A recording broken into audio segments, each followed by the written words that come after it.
KBR news కి స్వాగతం. ఆదోని మండలం కొప్పగల్ గ్రామంలో నీటి కుళాయి సమస్యపై చోటు చేసుకున్న ఘర్షణలో గాయపడిన టీడీపీ నాయకులను కర్నూలు జిల్లా తెలుగుదేశం పార్టీ అధ్యక్షురాలు గుడిసె ఆదికృష్ణమ్మ పరామర్శించారు.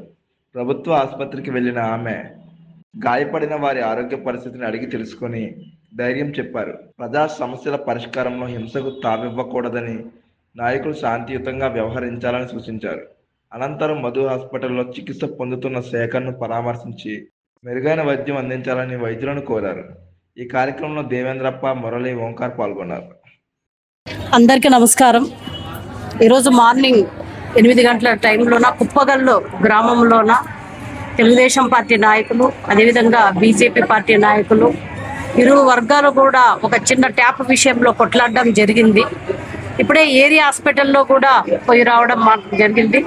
అక్కడ షణ్ముఖ, తర్వాత ఎరిసామి అనే అతను ఇంకొక అతను, అదేవిధంగా ఇక్కడ మధు హాస్పిటల్లోన శేఖర్ అనే వ్యక్తికి హార్ట్ ప్రాబ్లం రావడం వల్ల ఇక్కడ అడ్మిట్ చేయడం జరిగింది.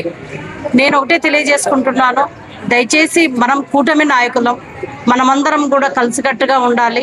మన పోరాటం వైసీపీ వాళ్ళపైన కానీ మనమంతగా మనం కొట్లాడకూడదు.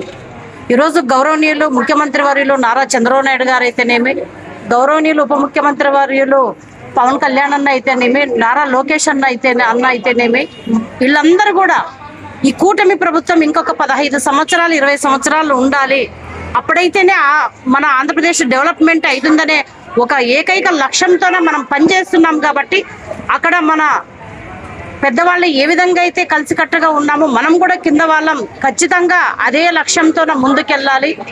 ఈరోజు ఏదైనా చిన్న చిన్న మనస్పర్ధలు ఉన్నా మనలోన గౌరవనీయులు ఇన్ఛార్జ్ వర్యులు మీనాక్షి అన్న అయితేనేమి, గౌరవనీయులు ఎమ్మెల్యే గారు పార్థన్న అయితేనేమి, అదేవిధంగా గౌరవనీయులు జనసేన పార్టీ ఇన్ఛార్జ్ మల్లప్పన్న అయితేనేమి, మేమున్నాం, ఇక్కడ అన్నవాళ్ళు ఉన్నారు, అందరం కూడా ఏదైనా సమస్య ఉంటే మా దృష్టికి తీసుకురండి.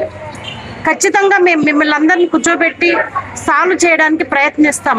అంతే తప్ప ఇలా గలాట్లు పడుతుంటే, మన కుటుంబ సభ్యుల మధ్యనే గలాట్లుంటే బయట వాళ్ళకి మనం అవకాశం ఇచ్చిన వాళ్ళం అవుతాం. కాబట్టి కానీ ఇలా కొట్లాడుకోవడం మాత్రం ముమ్మాటికి తప్పే.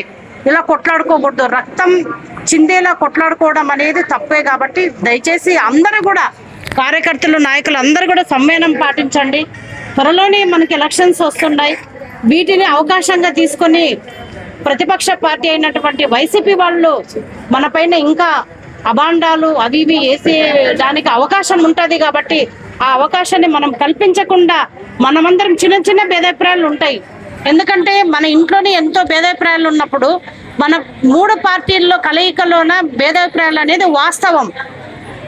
కానీ వాటిని సరిదిద్దుకొని పోతే మనమంతా కూటమి ఐకమత్యంగా ఉండి రాబోయే ఎలక్షన్లోన మనం ఖచ్చితంగా గెలవాలి, ఈ లక్ష్యంతో మనం పనిచేద్దామని చెప్పి మీకందరికీ నేను తెలియజేసుకుంటున్నాను.